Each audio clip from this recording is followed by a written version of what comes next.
Welcome to Executive Leaders Radio, your spot in the corner office, the radio show where executives share their secrets to success. Executive Leaders Radio. You're listening to Executive Leaders Radio, broadcast from the Philadelphia law offices of Obermeyer. This is your host, Herb Cohen, with my co-host, Shannon Lane, Newmark Knight Frank, Robert Carullo, Sabre Systems, Drew Hanlon, Matthew Shapiro, Obermeyer, Brad Faust, Ocean First, John Lawton, BLBB Advisors, and Frank Hennessy, Premier Planning. Matthew, can you give us a rundown on who we have on the air today, please? Sure can. We have a really exciting show today. We start with Kevin Kerns, CEO of Tri-State Training and Safety Consulting.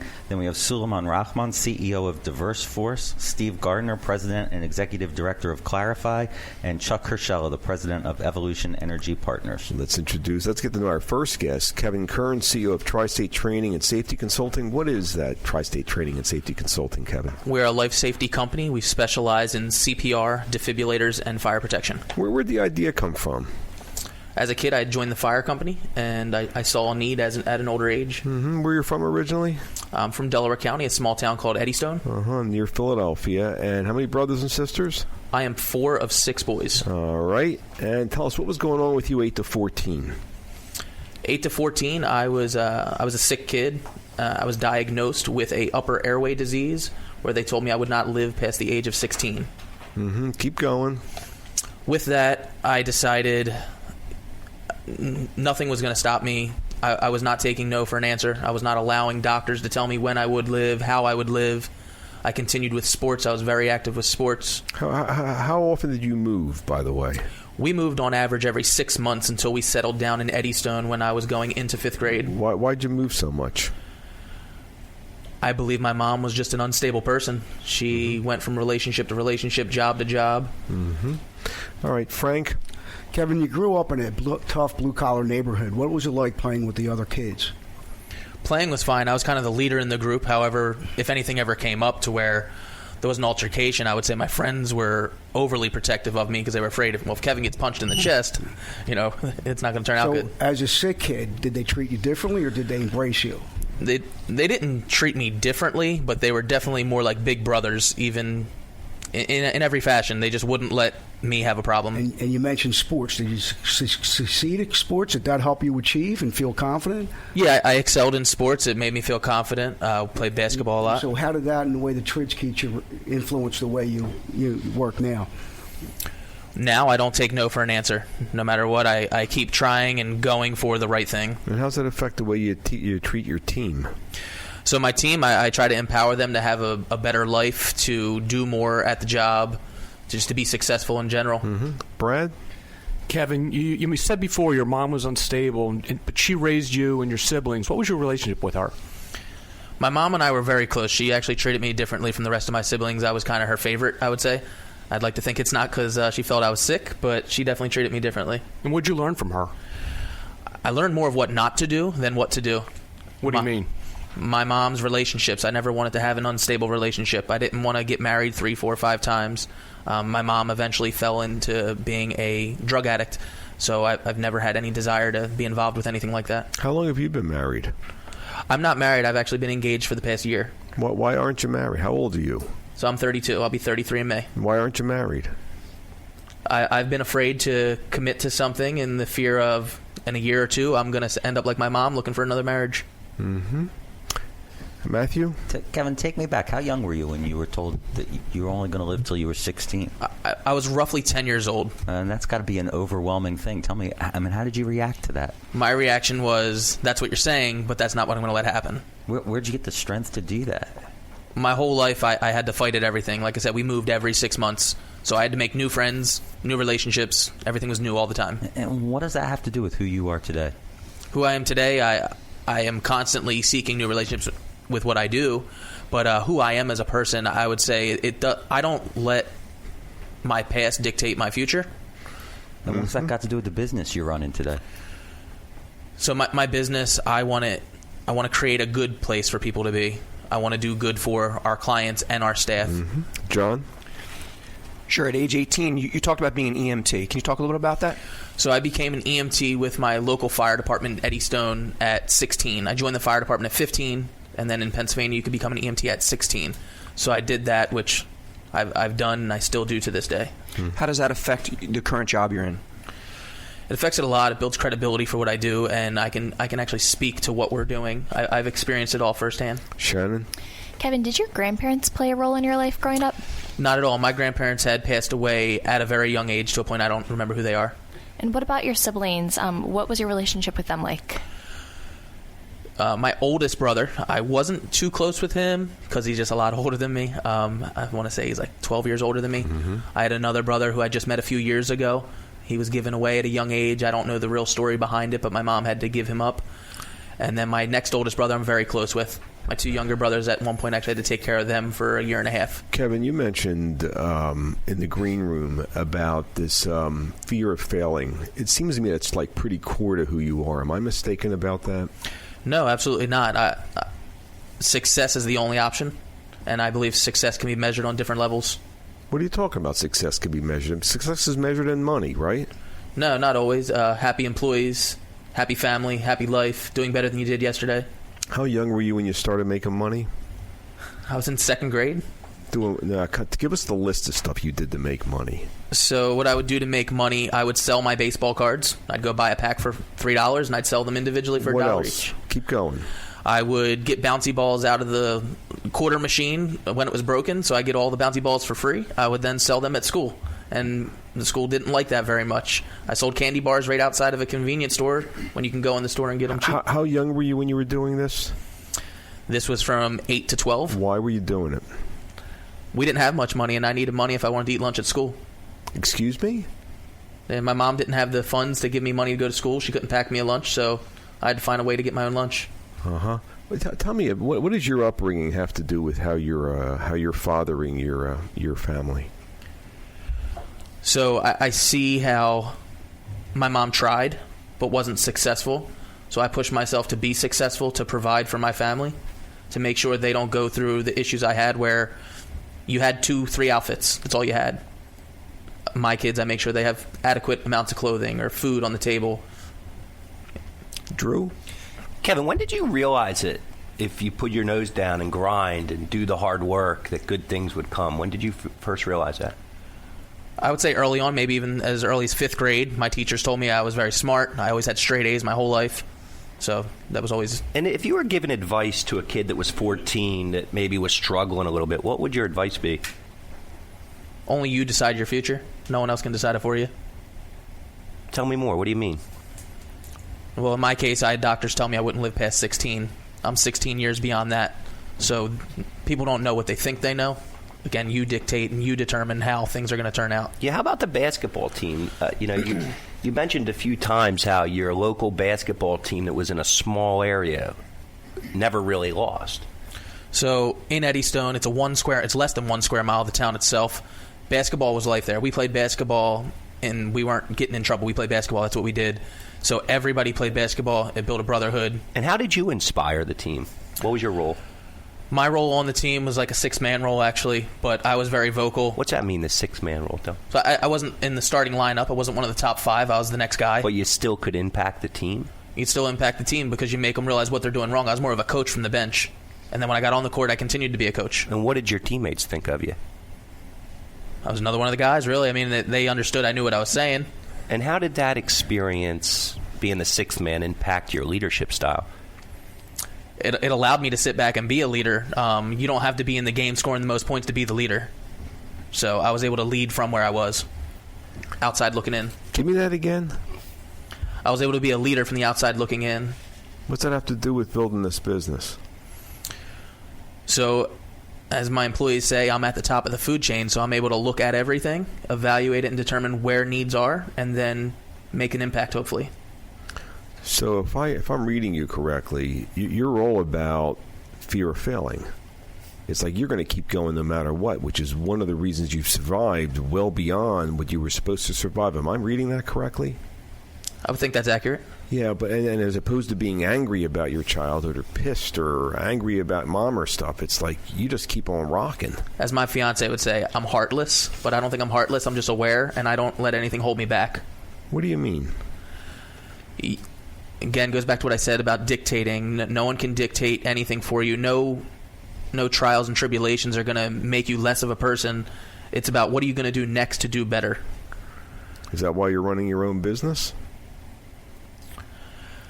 I would say running my own business allows me to achieve my goals for my family. What do you mean? Being an EMT is kind of a dead-end job almost. You don't get paid well. Most of them don't offer health care. But being my own boss and setting the bar for myself, I can do all that. What's the website address for Tri-State? It's tristatetraining.com. We've been speaking with Kevin Kerns, CEO of Tri-State Training and Safety Consulting here on Executive Leaders Radio. We'll be back in a moment, right after this business spotlight. Recognize your deserving business advisors on our nation's leading Business with Heart radio show, Executive Leaders Radio. Yes, you can recognize your deserving business advisors on our nation's leading Business with Heart radio show, ExecutiveLeadersRadio.com. Simply visit ExecutiveLeadersRadio.com, securely enter their info, and we'll reach out to spotlight your deserving business advisors on our nation's leading Business with Heart radio show, ExecutiveLeadersRadio.com. Don't wait. This radio and online social media and search engine exposure is quite valuable. Yes, this radio and online social media and search engine exposure is quite valuable to your business advisors who deserve to be recognized. Visit ExecutiveLeadersRadio.com now to nominate your deserving business advisors for free exposure.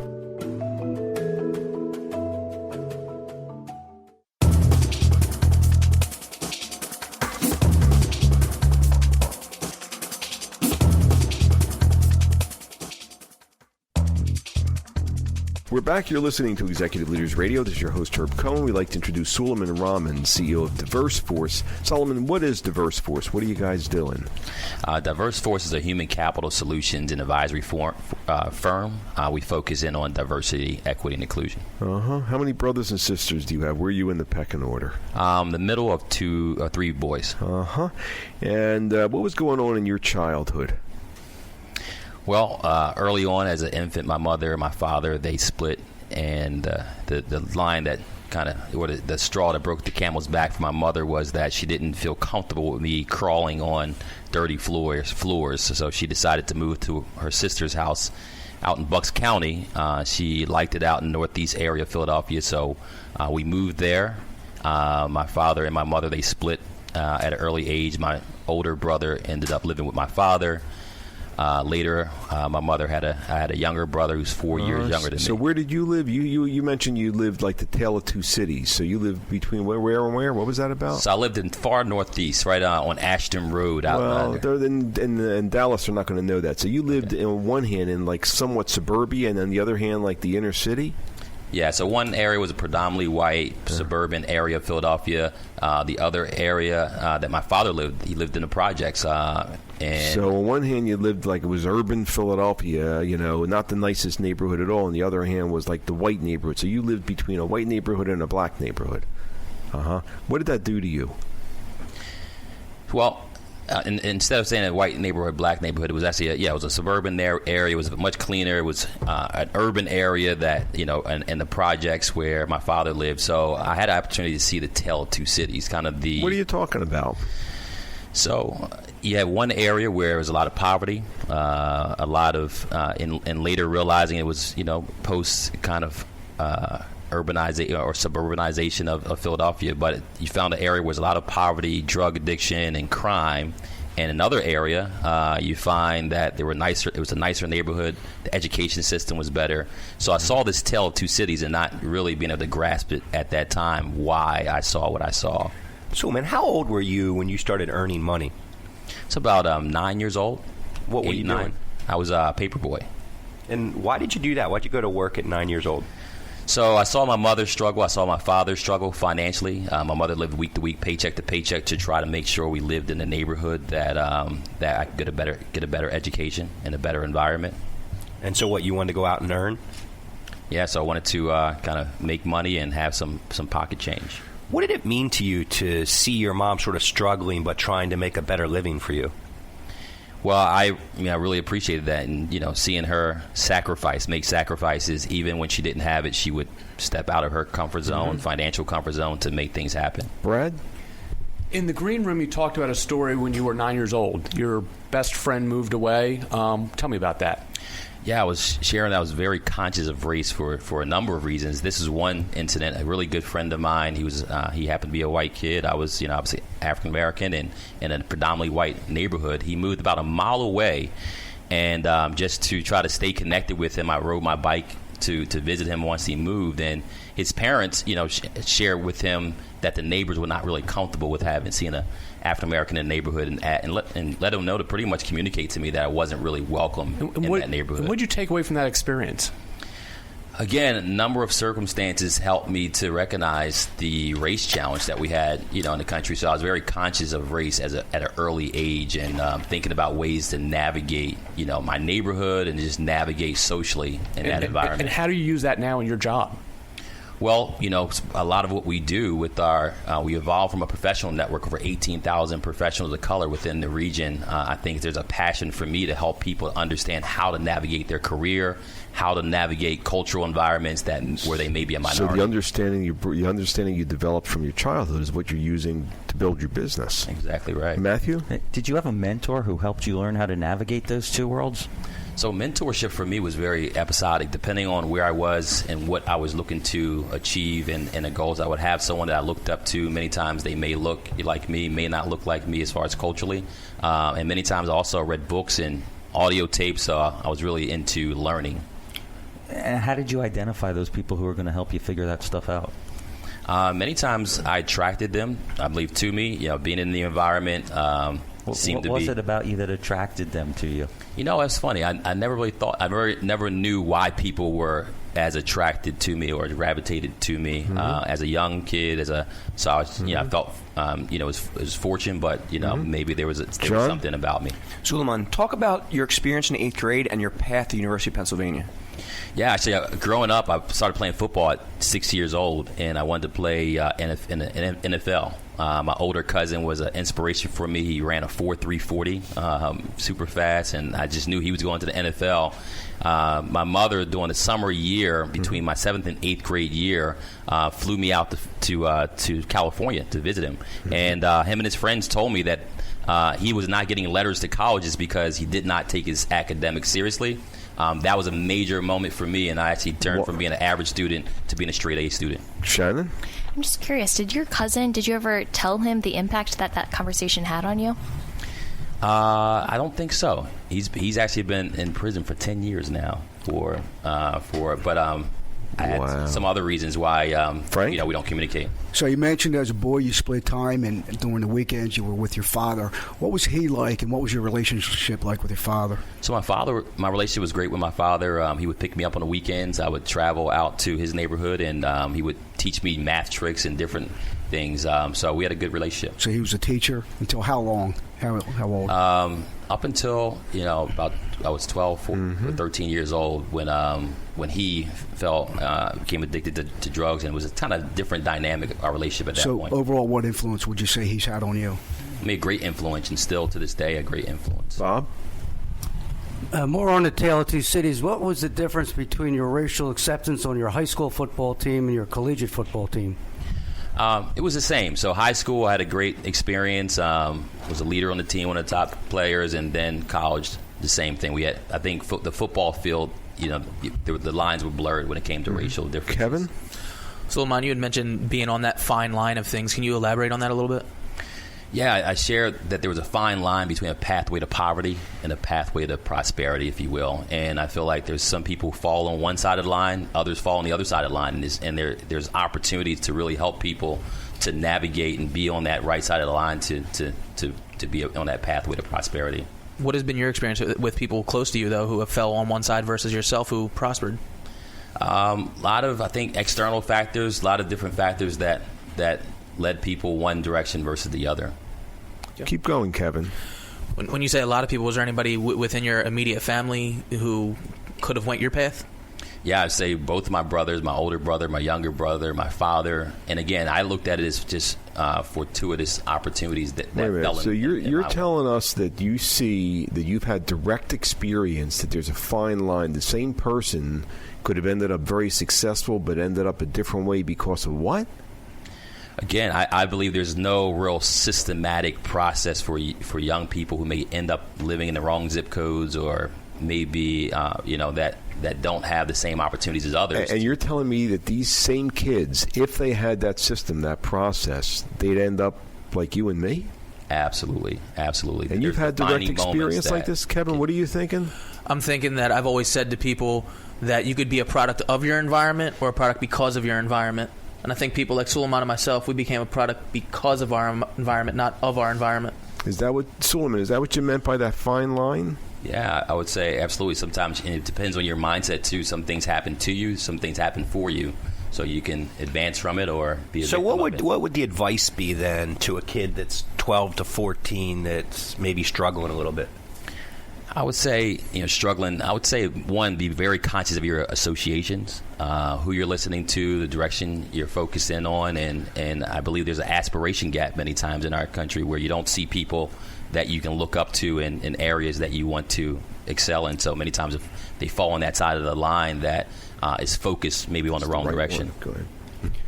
Sulaiman, talk a little about mentorship for people that are searching to find themselves.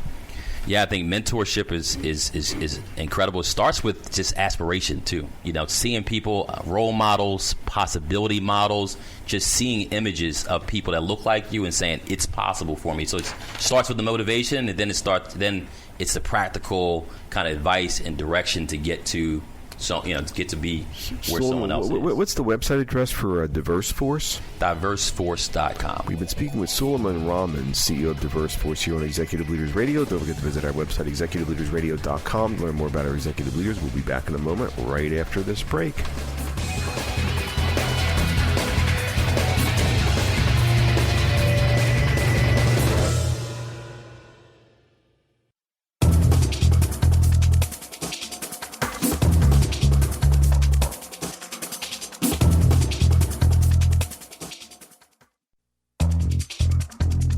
We're back. You're listening to Executive Leaders Radio. This is your host, Herb Cohen. We'd like to introduce Steve Gardner, President and Executive Director of an organization known as Clarifi. What is Clarifi? Clarifi is a company, a non-for-profit, that helps people with financial literacy, financial wellness, trying to improve on everyday life of people in Philadelphia. Uh-huh. And where were you from originally? Originally from the West Oak Lane portion of Philadelphia. How many brothers and sisters? I have... You're the second of five. Drew? Steve, did you play sports as a youth? Yes, I spent most of my time playing basketball and baseball. Which was your favorite? My favorite was basketball, but I was probably better at baseball. And what role did you play on the basketball team? Basketball, I spent my whole career as a point guard. And how about baseball? Baseball, I was a shortstop. And what did those two positions teach you about being a leader? I think they're key parts of both teams, to be in charge of the team, sort of control what's happening on the court or on the baseball field. Yeah, I mean, really they're leader on the field. Two of the most important positions. Mm-hmm. I thought so. Brad? Steve, you'd mentioned the green room that you went to a private high school here in Philadelphia. Did all your siblings go there? No, I was the only one of five who went to a private high school. The only one. And how'd your parents pay for that? I actually paid for it through various jobs growing up. And what did you paying for your own school? How'd you get motivated to do that? I was always motivated to try to better myself. How young were you when you started going to this high school? High school was 13. And you decided you wanted to go pay and put yourself through this high school? Yes, it was a premier private high school here outside of Philadelphia. Where'd the money come from? Working. I started as a paper route at 9 years old. Took various jobs.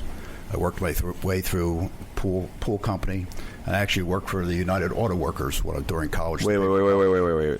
So you're telling me that you started working at the age of 9 and saved your money to help pay for your high school education? That is correct. So you know all about saving money and being self-sufficient because you put yourself through high school.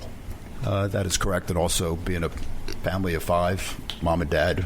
So you didn't go out and buy brand new bikes or a car with the money, did you? No, I saved everything. I just wanted to make sure I understood. Matthew? You said your mom had you identified as different from very early. What was we that always about? kid. I was one of 5. I was the only one that didn't go to kindergarten. My mom thought I was different. I was busy what were you playing doing? in the backyard. Yeah. Mom knew it. I didn't know it at the time. What were you doing in the backyard? Playing sports, doing anything that busied myself. And why did you choose? Where did you get the idea to go to the private school? There's just other people in my grade school that I looked up to. Probably the better students, the better athletes, the people who seem more competitive in life, who wanted to get ahead. And tell me, what did you get? I mean, was it worth it going to that school? By far. As I sit here today, my best friends are life are people I played basketball with at LaSalle High School. And I think it actually helped me where I am today, that we actually have a sign at LaSalle High School that says, enter to learn, leave to serve. And here I am X years later. Mm-hmm. John? So talk about what you were doing before Clarifi. Clarifi, I've actually come on as the executive director. Clarifi actually serves over 10,000 customers a year, helping them with financial literacy, improving credit scores. And what were you doing before that? Before that, I spent my career as a partner with Deloitte & Touche here in Philadelphia, dealing mostly with financial services type clients, small banks, S&Ls. I made it up to the International Monetary Fund, and I guess what was most impactful is that one of my last clients at Deloitte was actually a payday lending company, which I think has a lot to do with where I am today. It's really not the first time, but it made a significant impact on my life to try to understand how people would get to that level of financial service. What are you talking about? What do you mean? Well, they say in the world there's 30 to 35% of people are underbanked or unbankable. Payday lending is probably the lowest level of financial accessibility, where people are actually borrowing on their payday from paycheck to paycheck. So you saw a business model that you didn't necessarily think helped raise the population, did you? No, I think I don't have a problem with the payday lending companies that are trying to provide a service. It's really society that got people to the situation where they actually have to use this source of funding to live their everyday life. So inside of you, because you came from meager beginnings when it came to financial, and you were the kid who started saving money at the age of 9 to put yourself through private high school, because you saw that the intelligent kids went there, the healthier kids went there necessarily, that you wanted others to appreciate and not be subject to some of the wrong stuff occurring, huh? Correct. Like what kind of wrong stuff? What are you talking about? I think it just goes back to financial literacy, that people really don't understand how to do a budget, how they get money to pay their mortgage, just to live life that a lot of the other people do. So you're really motivated. I mean, you went from a very profitable and a very illustrious career to working with this nonprofit, where I'm sure you're not making the same kind of money, and I'm willing to bet you're not working 9 to 5. And why are you doing this? Really to help people, and probably makes me feel better in my career. Again, I spent 40 years at Deloitte. I think I accomplished a lot, but I feel much better about myself, that I'm contributing and helping people that need their help. What do you mean you feel better about yourself? What are you talking about? I feel at the end of the day, when I go home, we've helped X number of people to improve their life, even though it might be... And how are you helping these people improve their lives? We have them coming to meet with our counselors and try to put their life together, from budgeting, plan for a first home, purchase of home, fend off foreclosure if that's where they are in their life. So we are touching on a lot of people and making their life a little better. So you're teaching everybody about their finances, which I guess you don't learn that kind of stuff in school, and if you're not hanging around with friends that know that stuff, you ain't going to learn it. It's amazing. There's only one state in the country that requires financial literacy coming out of high school. And I think it's a problem that we don't start young enough teaching all of our children about money and So you're telling me that nobody really teaches us about money, and that's what you're doing? Yes, that's what I'm trying to do. If you're not brought up in a family or an environment where you're taught about money, you don't know about money. That is correct. It doesn't mean you're not capable of handling money, but nobody ever exposed you. Correct, and that's what we're doing at Clarifi, helping people improve their credit. When they improve their credit, they're able to borrow money at fair rates. So because people don't understand how to handle their money, they end up getting in trouble. I see, and they didn't need to do that if they had been exposed to how to handle their money, which is what your nonprofit organization is doing, which is the reason you feel better about yourself, is because you're helping these people. Shannon? Steve, are you more like your mom or your dad? I actually think I'm a combination of both. My mom was in charge of the family finances. She's a more conservative one when it comes to money. My dad was a little more outgoing. I think I'm a lot like him, which is that just the ability to go out and meet people and talk to people. And but I think a combination of both. Mm-hmm. Frank? So, Steve, very recently, you actively sought to associate yourself with a nonprofit whose mission is to help give people opportunity. Why is that important to you, and where does that come from? I think it just came from the way I was raised, my impact that LaSalle High School had on me, the impact that Deloitte had on me, giving back to the community. And, again, it's an opportunity to use what I think my strengths are, conservative financial planning and background. And what's the ultimate impact you have on the people you serve? I think to improve life, it's probably not as much as we would hope for, but we are making a difference and impact in the Philadelphia area and South Jersey. Do you get to interact directly with the people you're serving and helping? I've probably the most amazing thing about my job, I've actually sat on various counseling sessions, and it really was mind-boggling, the issues that people are dealing with trying to handle day-to-day finances, activity, things that you and I wouldn't think of, the struggles that they're having. So it's quite awakening of what impact that we are having on these people, ever so small. How does it make you feel? It makes me feel much better. I've spent 40 years signing public company reports, and at the end of the day, I would look back and say, what did I really accomplish? I've only been at this job 3.5, 4 months. It's amazing how much better I feel about myself. And because you're dealing with those, you really enjoy the clinical. You really enjoy dealing with the people. You really want to help the people. I want to help people, and looking back, I think I helped people throughout their career, wherever I was. And I continue to try to help people at LaSalle High School. So you're sitting in on these counseling sessions because you want to, don't you? I went back to work because I wanted to, just feel like I could help. And so you don't have to work, but you want to work. You really want to be you, and you really enjoy sitting in on these counseling sessions. What's the website address of your organization? It's Clarifi.org. How do you spell that? CLARIFI.org. We've been speaking with Steve Gardner, President and Executive Director of Clarifi here on Executive Leaders Radio. We'll be back in a moment right after this break. You now can recognize your deserving business advisors on our nation's leading Business with Heart radio show, ExecutiveLeadersRadio.com. Yes, you can recognize your deserving business advisors on our nation's leading Business with Heart radio show, ExecutiveLeadersRadio.com.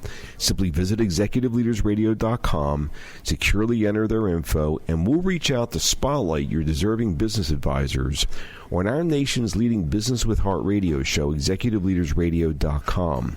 Don't wait. This radio and online social media and search engine exposure is quite valuable to your advisors. Yes, this radio and online social media exposure is free and quite valuable to your business advisors who deserve to be recognized. Visit ExecutiveLeadersRadio.com now to nominate your deserving business advisors.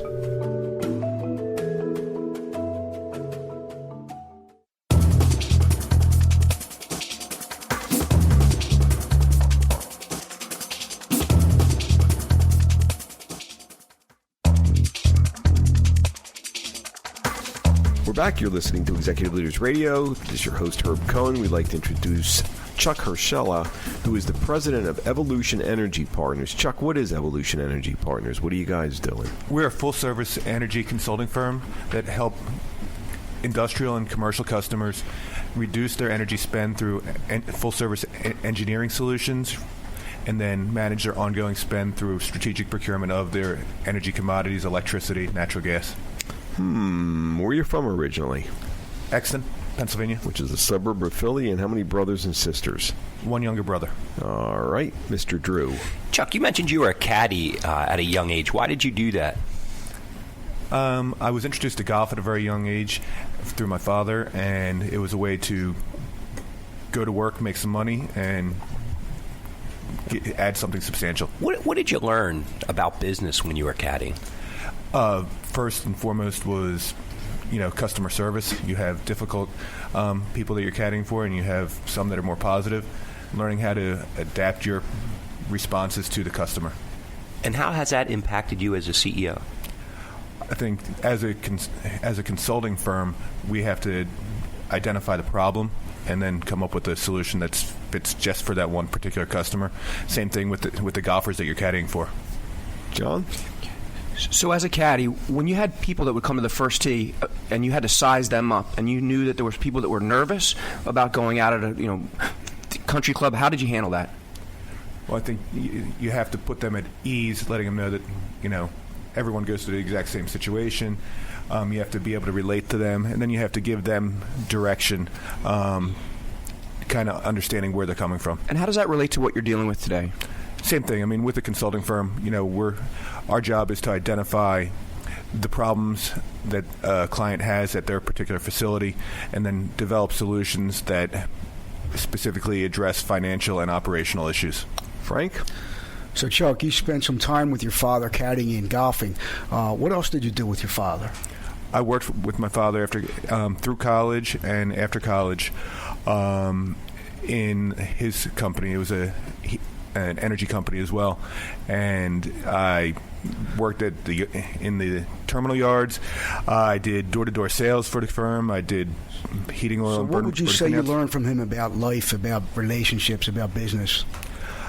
Starting from the ground up, doing the grunt work first, and making sure you earn the respect of your peers and your employees, and being willing to do whatever has to get done. What do you take with you mostly as a business leader? Don't ask anyone to do something that you're not willing to do. Support your team. Wow, yeah, it's interesting that one of the first things you mentioned was earn the respect of your peers. So as opposed to being the boss's son and you being a snot about it, you didn't behave that way, did you? I tried not to. Hopefully, most of them agreed. Yeah, well, it seems to me that if you knew that you wanted to gain their respect, you certainly tried to. Shannon? Chuck, what about Mom? What was she like? Mom took care of everything at home. She was nurturing, supportive of my brother and I. She taught us, right and wrong. She was very instrumental in showing us how to care for others and, the good aspects of being a person. And what did she teach you that has helped you to lead your team today? I think the care and nurturing aspect, nurturing from giving employees the opportunity to succeed, helping them from an education standpoint, and giving them mentorship. What do you mean helping them from an education standpoint? What are you talking about? Well, we pay for our employees to go to classes that are specific to their job, and so that they can get supplemental training and education so they can move up inside our company, or possibly if they move on to bigger and better things, hopefully it's through the opportunities we've provided them and the education we've provided them. Wow, you're all about development. Matthew? Chuck, how young were you when you started golfing? Approximately 12. And how young when you started wrestling? Probably 8. So tell me a little bit, golf and wrestling. Tell me how they go together. What are the similarities? I would say, obviously, both are very individual sports. There's a lot of self-reliance in both aspects. You don't have, unlike most team sports, you can't look left and right and look for someone to bail you out. So I think the biggest difference is when you're staring at a golf ball and you're thinking that you should be able to make it do whatever you want, it's very difficult, whereas anyone can get onto a wrestling mat and succeed or fail, but they can still participate easier. If I take you back to 8 to 14 and ask you about your most memorable wrestling match, the one that sticks with you to this day, tell me about it. I would say early 8, 9, 10, losing to the state champ in this state tournament. I made it to the states, but my first match was against the best kid in the state, and that didn't go well. What do you remember about that match? Counting the lights. Drew, didn't you have some insight regarding some wrestling stuff? Well, you told us in the green room that you walked on to the team, I think at Bucknell, is that right? Boston College. I'm sorry, Boston College. And why did you do that? I got up to college, realized there was a lot of free time, and I realized that kind of from a self-awareness standpoint that my only way to structure my day was that I had known throughout my whole life was wrestling. And so So how did that first year go when you did that? It was difficult. I did wrestle varsity, but I lost every single match. How about the following year? I won one match. And then the third and fourth year? Got to 500 and then ended up taking fourth in New England and fourth in the National What Catholic. does that mean to your teammates to watch you do that? Hopefully it shows that I'm willing to do what's necessary to get the job done and to be supportive of them in practice and participate.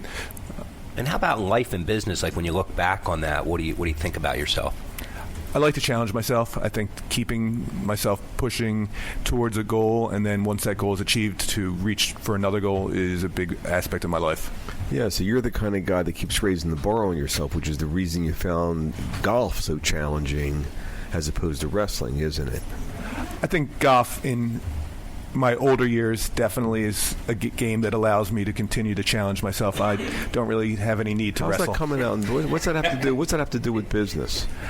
Again, I ran a business. I bought that business from my old employer because I wanted to see what I could do and what I could accomplish, and then continue to grow and hire new employees. How large or how small is this team? We're at about a dozen employees now, and we have some 1099s. Uh-huh. So you're at about a dozen employees. Do you find business a sport? I find it definitely competitive, and that's what I like about it. What do you mean? What are you talking about? I compete against myself from how we're building the company, and we really make sure to benchmark against the best people in our industry. And winning deals from my roots as a sales guy, it was always the thing that fueled me. I want to go back to that. You mentioned that you went door to door at a young age. Yes, when I was working for my father, I did door to door sales in Chester, Pennsylvania. And what was that like? It was a great education. You get doors slammed on your face. You get people that absolutely say no and say, "Don't come by here anymore." So I think the persistence and the resilience it teaches you. How about when you nail a deal? It's nothing better. Right. So you just keep on hustling. Brad, what are you thinking? Well, Chuck, you're driven. You talk about that you learned from your dad, but didn't you also talk about how you learned to give back from your dad? And you told a story about Santa Claus. Yes, my father started out playing Santa Claus at a retirement home for the Sisters of the IHM. And I took that over from him when he was in his 60s, I guess. So I've been doing that for 10 to 15 years. And why do you do that? I was taught by the IHM nuns when I was in grade school, and they played a big role in my development of who I am, and it's a way that I can give back to my community and people that did so much for me. And don't you do that at your work, too, giving back to your employees? Absolutely. Whether it be from the education or time, mentorship, and stuff. How does that feel to take over the role that your father played? That it's fun. It's rewarding to see the joy it brings on to the nuns. It really is rewarding. What's rewarding? The joy that you're able to bring to someone. You know, these retired nuns are in their 80s and 90-year-old, and they don't get a lot of visitors. So when they have us come by with me playing Santa Claus and another friend playing the accordion, and we're giving them gifts. So I hear that as opposed to you being the ruthless entrepreneur, which is you're not. You're a give-back kind of guy. I hear the competitive thing where you're competing with yourself, but you're giving back to your employees. You're giving back to the nuns. You're helping educate your employees. You're all about the team. What's the website address of your organization? EvolutionEP.com. Let me have that one more time. EvolutionEP.com. We've been speaking with Chuck Hurchalla, who's the president of Evolution Energy Partners here on Executive Leaders Radio.